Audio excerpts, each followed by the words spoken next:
Assalamualaikum warahmatullahi wabarakatuh. Halo semuanya, saya Cut Anissa Khairani, mahasiswa pendidikan biologi Universitas Samudra. Pada video kali ini, saya akan membahas bagaimana timeline perjalanan kurikulum yang ada di Indonesia sejak zaman kemerdekaan pada tahun 1945 sampai dengan kurikulum merdeka yang digunakan saat ini. Kurikulum 1947 merupakan kurikulum pertama yang lahir setelah kemerdekaan Indonesia. Kurikulum ini dibuat 2 tahun setelah proklamasi kemerdekaan dan menekankan pendidikan nasional yang berlandaskan kepada Pancasila. Perubahan arah pendidikan lebih bersifat politis dari orientasi pendidikan Belanda ke kepentingan nasional. Kurikulum 1964 yang merupakan kurikulum yang dirancang dengan tujuan untuk memupuk pengetahuan akademik pada jenjang sekolah dasar.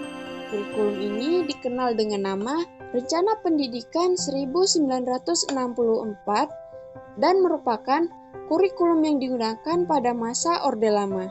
Kurikulum 1964 bertujuan untuk mengembangkan moral, kecerdasan, emosional, artistik, keterampilan, serta jasmani siswa.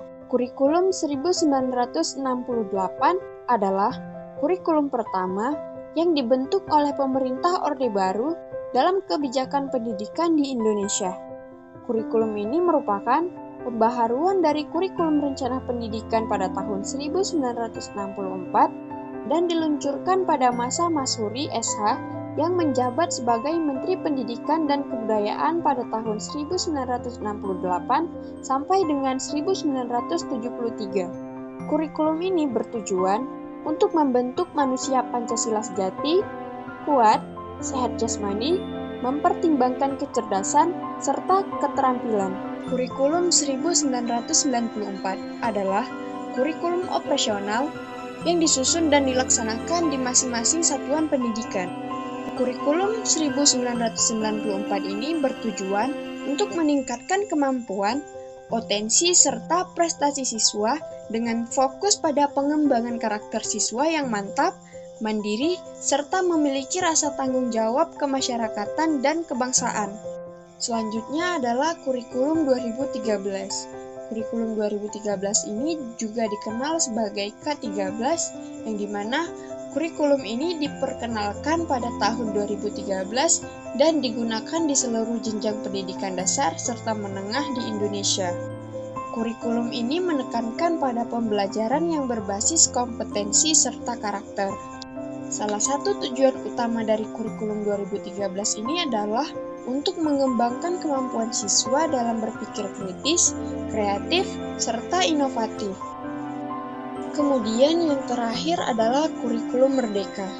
Kurikulum merdeka ini merupakan kurikulum yang diperkenalkan pada tahun 2020 oleh Kementerian Pendidikan dan Kebudayaan atau Kemendikbud sebagai upaya untuk memberikan keleluasan kepada pendidik dalam menciptakan pembelajaran yang berkualitas yang sesuai dengan kebutuhan dan lingkungan belajarnya.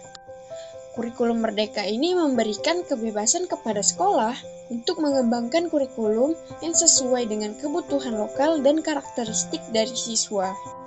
Kurikulum merdeka ini juga menekankan pada pengembangan soft skill dan karakteristik siswa melalui proyek penguatan profil pelajar Pancasila. Kemudian, kurikulum merdeka ini merupakan upaya untuk memperkuat pendidikan karakter dan memberikan kebebasan kepada sekolah dalam mengembangkan kurikulum yang sesuai dengan kebutuhan lokal dan karakteristik dari siswa. Baik, sekian pembahasan saya mengenai timeline perjalanan kurikulum di Indonesia sejak kemerdekaan pada tahun 1945 sampai dengan kurikulum merdeka yang digunakan saat ini. Terima kasih sudah menonton. Wassalamualaikum warahmatullahi wabarakatuh.